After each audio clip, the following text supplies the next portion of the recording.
KKU TV.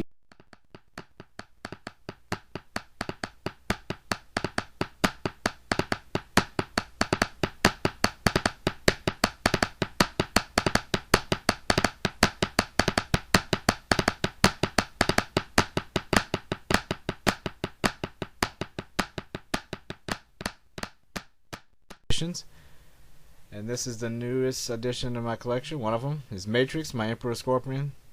I've been really wanting an Emperor Scorpion for a long time, and this is the first time I've actually branched out and got anything other than tarantulas. I've had plenty of exotic animals in my past. I've had frogs, turtles, and iguanas and all kinds of things, but I kind of got away from the exotic pet thing here. But in the last year I've been getting back into them, and this is my first exotic pet other than a tarantula. Been really wanting one of these scorpions. She's in a 10, or actually he is in a 10-gallon tank, and he's in the cool side right now, and I'm going to show you a little bit of what the tank looks like. He uses every inch of it. He eats very well. This is the cool side over here. It stays at around 75 to 70. Humidity is usually around 70 degrees and to 80, and the hot side usually stays around 80 degrees and maybe a little bit lower, but he absolutely loves it in here. He uses every inch of it. It's got a nice big water addition that he uses.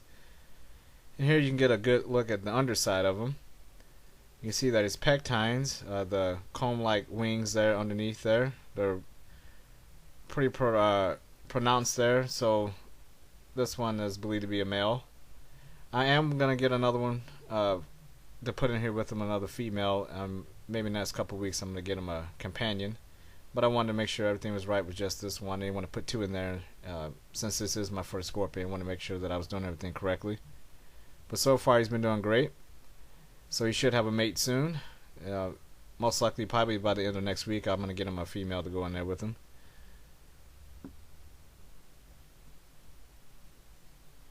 He does eat very well.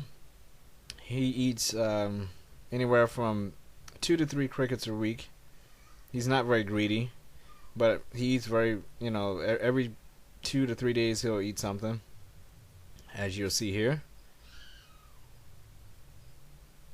Very, very active scorpion.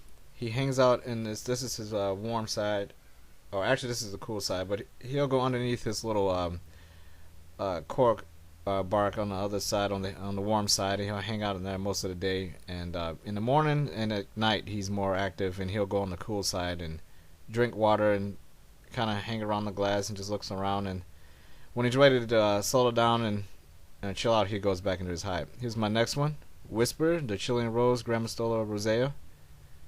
This is I have not sexed, and most likely probably wild caught. I got it from a local pet store around here. Really cheap price on this one, but I'm wanting another Rosea. They're one of my favorite species, and this would be the last Rosea that I own. This is a suspect female, and I have 2 big males and my big girl female, and I wanted another female. So this is my newest addition. Again, not sex, could turn out to be male, but right now is suspect female. And named her Whisper because she is very, very sweet. And I've seen her in the store for about a month, and I noticed that they weren't really taking care of them. And this is the 3rd Rosea I've gotten from this pet store, just for the belief that they're not taking care of them properly. So I'm very happy to have her. These are my son's fish that he's got. Mater, we've had the crown beta for a while, but these are the new additions for our fish. Sunny, the gold dust molly, and Speckles, our marble molly. And my son's new snail, Gary. So I want to make sure he got his new additions in here as well. We've had Mater for a while, the red beta there. He's not used to having these guys in his tank, so this is the first night we got the other guys in there, and he really was checking them out. And feedings. Alphabetical order. Rogue, Bolivian Salmon Pink, Acanthoscuria chacawana.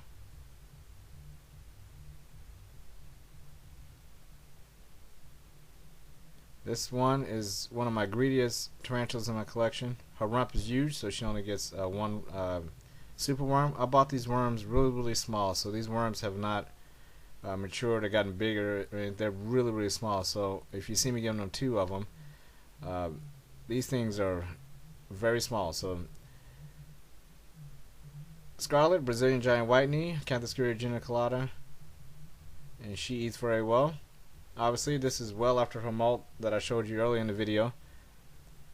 Her hairs are very pronounced now, and if I open up that enclosure, those hairs get out, and her hairs give me more trouble than any tarantula in my collection.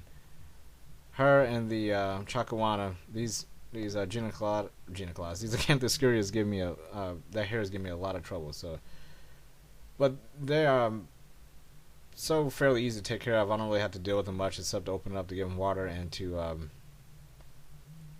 feed them. So I don't have to be in contact with them that much.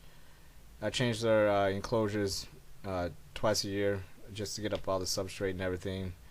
Other than that, these are great tarantulas, and I love the Cancerides. As you can see, those hairs are those hairs could really mess with you if you're not careful. Earthwalker, chocolate mossy brown, Cancerides subtilis. It's about a week after a molt. Really love this tea.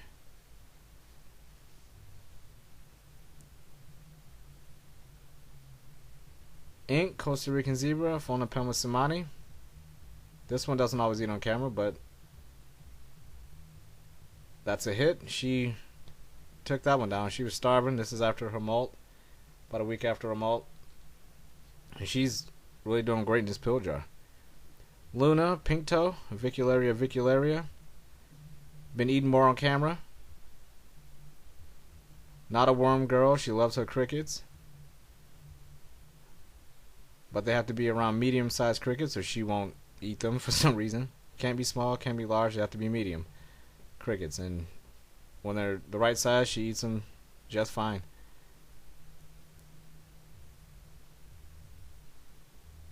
She's a very beautiful avic.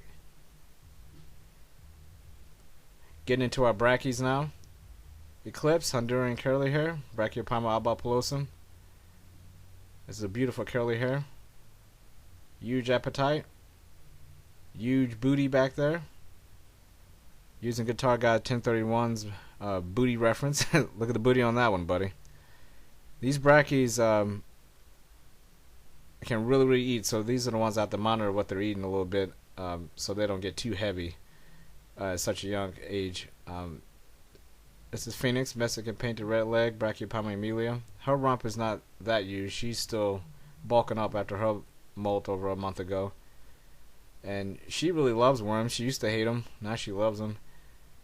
And she's around 3 inches. And these worms are small. Again, they look a little bigger than what they actually are on camera. But these worms are really small. And the tea is actually, like, she's a pretty good size. Her growth rate is pretty remarkable for a brachy. Arclight, Mexican red knee, Brachypama smithi.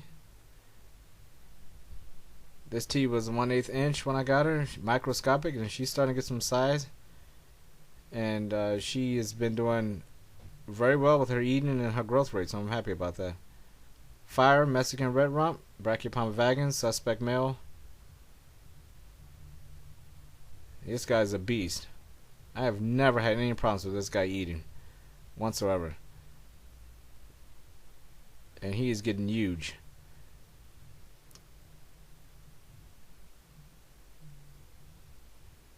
I really like this guy. He's got a very funny personality, but he is truly a beast when it comes to feeding. Ocean Storm, GBB, Chromatopelma cyanopubescens. Display of what I was talking about. It's a hit.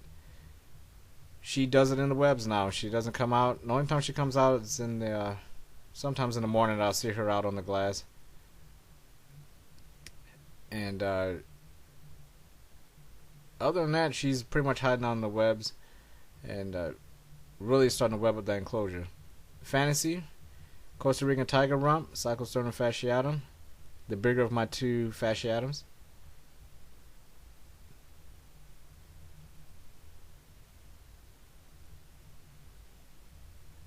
This one hits a little harder than the other one. My brother got that on film. She's really fast, and she's in a cube enclosure with a little vent in the front, and she's been doing great ever since I put her in here.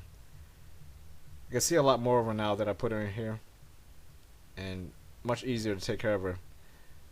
Mystery, Cyclosternum fasciatum. Look at the difference here. You can barely see this one here, but she's very gentle. Very gentle, very quiet tea. Due for rehouse. Cotton candy, Chilean gold fluff, Grammostola Maule.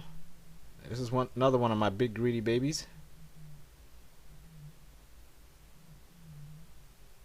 I love the Grammostola genus in general, and this one is one of my favorite Grammostolas.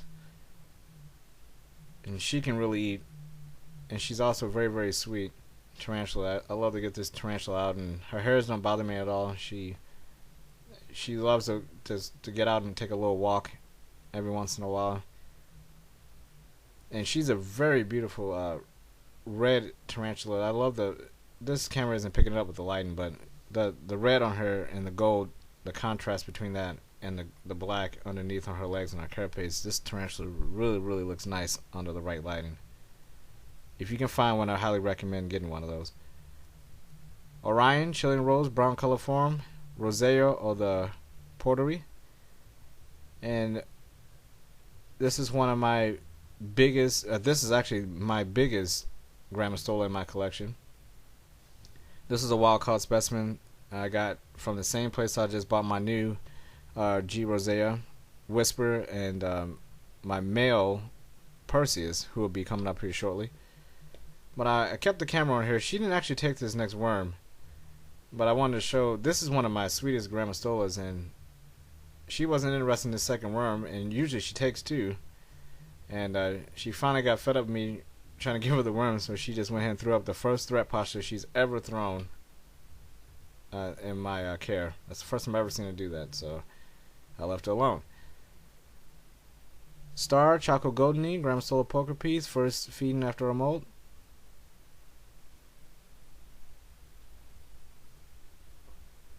And this tarantula is a very heavy hitter. This one's my suspect male Choco. He is actually probably close to the same size as my female, and he did it in half the time. Queen, Chilean rose, Grammostola rosea.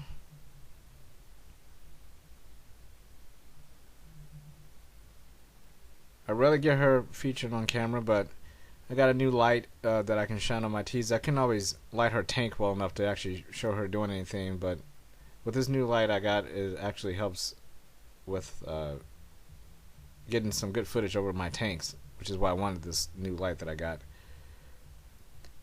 Here is Perseus, my Chilean rose mature male that I got from the same store I got Orion from, my Portery, and my new female Whisper. And he doesn't actually eat on here, but I'm showing him because obviously he's supposed to have been the one that I was gonna mate with Queen, but he hasn't been. Excuse me, Pistol. The next one coming up here was the one I was gonna mate with Queen. This one is the one I'm gonna actually mate instead.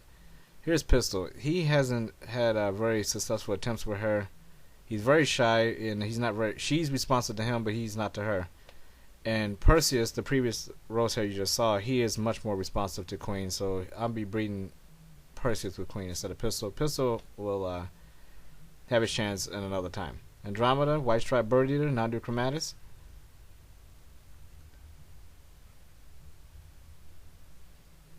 I always said she's way too big for this enclosure, but the way she's dug it out with her little two-story house in here, it's actually perfect for her for her size. She's around a little over 4 inches long. Big non-du. Not sexed yet. Haven't had a good molt to sex her with. But she's been in this enclosure ever since I got her at around 1.5 inches, maybe, a year ago. And she's been in that enclosure ever since. Olympus, Chilean copper, Paraphysa scrophra. She was featured in my latest focus feature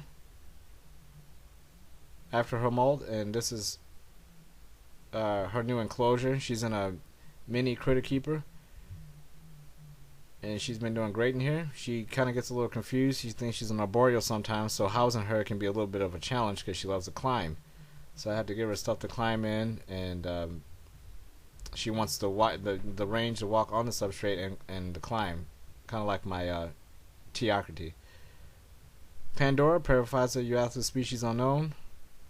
One of my favorite teas in my collection. She's got a big booty back there, and she gets a little small worm. This worm actually looks like it's huge, but it's not. I mean, it's very small. It just goes to show you how small these Paraphysas are. I've been waiting for her to go into pre-molt. I think she's actually an adult. I don't think she's gonna get much bigger than this, because with her size and the longest I've had her, she would have molted already if she was a juvenile. So I'm thinking this is pretty much as big as she's gonna get, maybe a little bit bigger, but she shows no sign of pre-molt. She's a wild-caught specimen, so I don't think she's gonna molt anytime soon. She might be a full-fledged adult. Could be very old. Raven, Haitian brown bird eater, Paraphysa Cancerides. And after her last molt, she's really mellowed out, and she's a little bit more reclusive than she used to be. She hangs out inside of her hide a lot more now. But the good thing about her is that, you know, when it's feeding time, you're always going to get a chance to get a look at her, because she'll come out of there in a hurry. And for some reason, her and my P. Cambridgei, I always manage in every feeding to drop one on top of their carapace.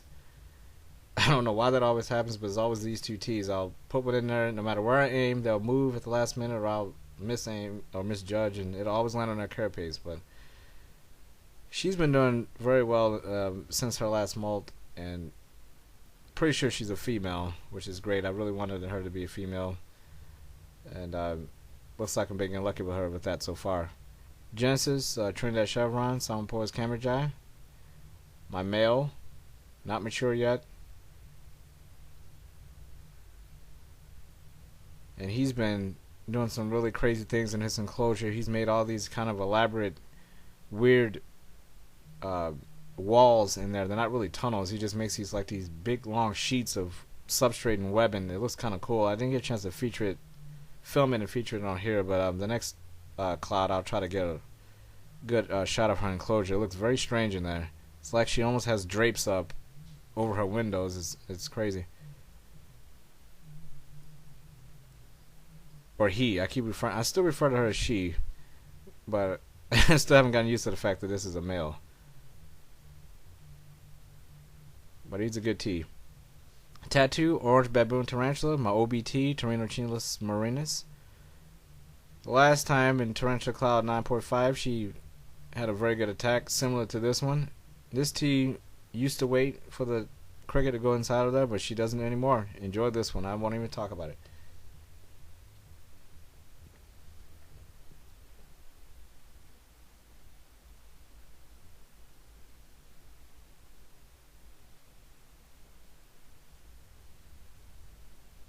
That's a hit.